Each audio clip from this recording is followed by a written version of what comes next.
Joseph is enslaved at Potiphar's house in Egypt, and all is well until Potiphar's wife notices the handsome young slave. Find out if Joseph passes the test on The Bible Brief.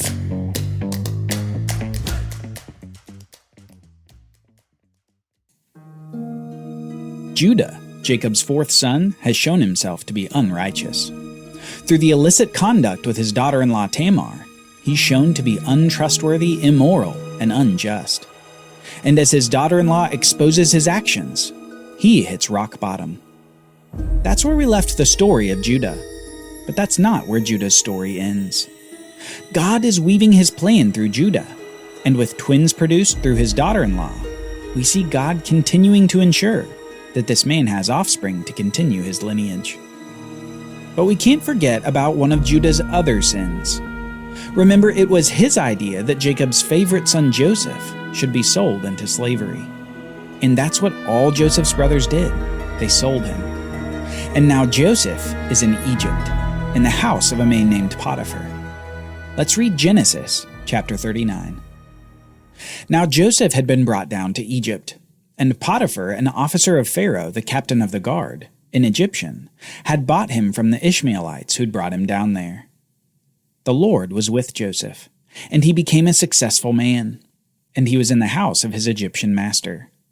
His master saw that the Lord was with him, and that the Lord caused all that he did to succeed in his hands.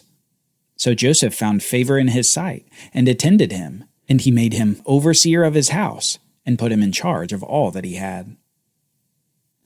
Notice the contrast here between the account of Judah and the account of Joseph so far. In the account of Judah, God was in the background of the story, using the events for his purpose of providing offspring for Judah. But here, with Joseph, God is front and center. It says that the Lord was with Joseph, and his master saw that the Lord was with Joseph, and that the Lord caused all that he did to succeed in his hands. All these references are showing that God is with Joseph, despite his current occupation as a slave in Egypt. Joseph is so enabled by God that his master Potiphar places him in control of everything in the house. Potiphar is being enriched with abundance as a byproduct of God being with Joseph. Already, this is quite the contrast to Judah's actions in the previous chapter. After the description of the successful leadership of Joseph over the house of Potiphar, the Bible then gives us an important description of Joseph that sets up the great test of Joseph's life. It simply says, "Now Joseph was handsome in form and appearance." Imagine you're in the household of Potiphar, and you see Joseph.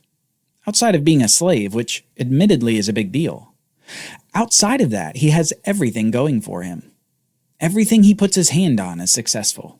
His plans succeed, the household is being enriched, and everyone knows that it's Joseph's doing as God has empowered him. Not only that, but Joseph is a good-looking guy. He's perhaps the picture of success in both looks and deeds. And as you might guess, this begins to attract attention. Unfortunately, it's the kind of attention that Joseph does not want. After a time, his master's wife cast her eyes on Joseph and said, "Lie with me." But he refused and said to his master's wife, "Behold, because of me my master Potiphar has no concern about anything in his house, and he has put everything in my charge. He is not greater in this house than I am, nor has he kept back anything from me except you, because you are his wife. How then can I do this great wickedness and sin against God?" Potiphar's wife has seen all the success of Joseph, not to mention seen his handsome appearance. And so she propositions Joseph to take part in an affair with her, saying, "Lie with me." But Joseph, in a well-spoken refusal, says that he will do no such thing, mentioning especially that this would be a wicked sin against God to take his master's wife. He passes the test with flying colors. And yet the test keeps happening, becoming more subtle. We read next that, as she spoke to Joseph day after day, he would not listen to her, to lie beside her, or to be with her. Notice here that Potiphar's wife propositions apparently changed a bit. Day by day, she was attempting to seduce Joseph, and she begins to propose alternatives to him. Instead of "lie with me," it was "lie beside me." Instead of "lie with me," it was be with me. She had probably realized that the direct approach wouldn't work on Joseph, and so she began just to try to nudge him into sin. As if she was saying, "What's the big deal, Joseph? We'd just be lying beside each other. I'm just a little cold. What's the big deal, Joseph? I just want to be with you for a while. I love talking to you so much. You're so wise. What's the big deal, Joseph?" Listener, take a note for your own life from this test of Joseph. Little temptations are often the introduction to serious sins against God.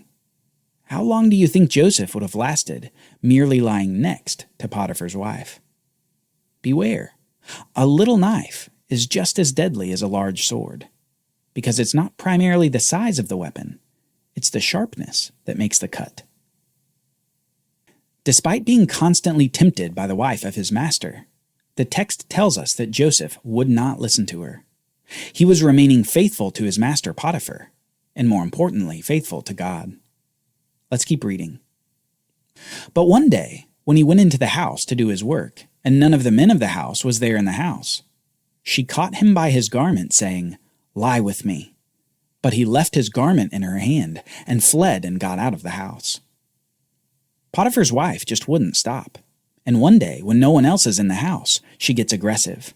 She goes back to her direct approach by grabbing his robe and demanding that Joseph lie with her. But Joseph still yet defeats her scheme by fleeing from the house, even leaving behind his robe in the woman's hands. Rather than succumbing to the temptation in the way that Judah had with the apparent prostitute, Joseph has shown his faithfulness to God in his consistent refusal to sleep with his master's wife. He's passed the test again and again and again. However, this time around, with robe in her hand, Potiphar's wife has a wicked idea. As soon as she saw that he had left his garment in her hand and had fled out of the house, she called to the men of her household and said to them, "See, he has brought among us a Hebrew to laugh at us. He came in to lie with me, and I cried out with a loud voice. And as soon as he heard it, I lifted up my voice and cried out. He left his garment beside me and fled and got out of the house." Then she laid up his garment by her until his master came home. And she told him the same story, saying, "The Hebrew servant whom you have brought among us came in to me to laugh at me. But as soon as I lifted up my voice and cried out, he left his garment beside me and fled out of the house." Just as Joseph's robe was used by his brothers as deceitful evidence of his death, so here his robe is once again used as deceptive evidence of his apparent sin against Potiphar's wife. And who are the people of the house going to believe? The Hebrew slave or the master's wife? Even though Joseph had managed the household to great success, he still was just a slave. And Potiphar himself hears his wife's concocted story. As soon as Potiphar heard the words that his wife spoke to him, "This is the way your servant treated me," his anger was kindled. And Joseph's master took him and put him into the prison, the place where the king's prisoners were confined, and he was there in prison. Joseph's life had gone from favorite son of his father Jacob down to a pit of confinement. Up from the pit to beg for mercy from his brothers, only to be sold to slavery down in Egypt. Up from a common slave to be household manager, only to be falsely accused and thrown into prison. Joseph's life has been anything but smooth. From the outside, it may have appeared that God had abandoned Joseph to a turbulent spiral downward in life. But the Bible tells us otherwise. The next words are this: "But the Lord was with Joseph, and showed him steadfast love, and gave him favor in sight of the keeper of the prison. And the keeper of the prison put Joseph in charge of all the prisoners who were in the prison. The keeper of the prison paid no attention to anything that was in Joseph's charge, because the Lord was with him. And whatever he did, the Lord made it succeed."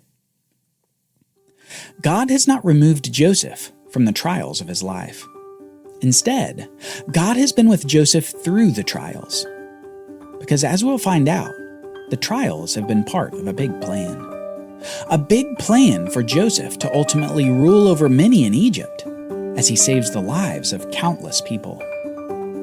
Joseph has been planted like a seed into an obscure prison cell in Egypt. And in God's timing, that seed is going to sprout.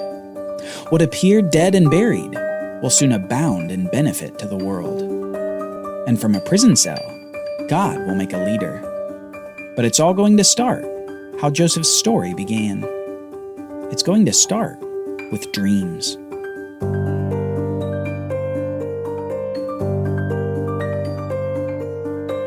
Join us next time as we see some dreams of Joseph's fellow prisoners that ultimately caused Joseph to have an audience with Pharaoh himself.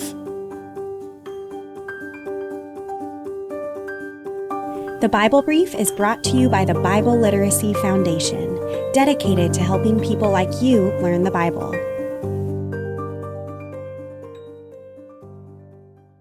Copyright Bible Literacy Foundation 2023.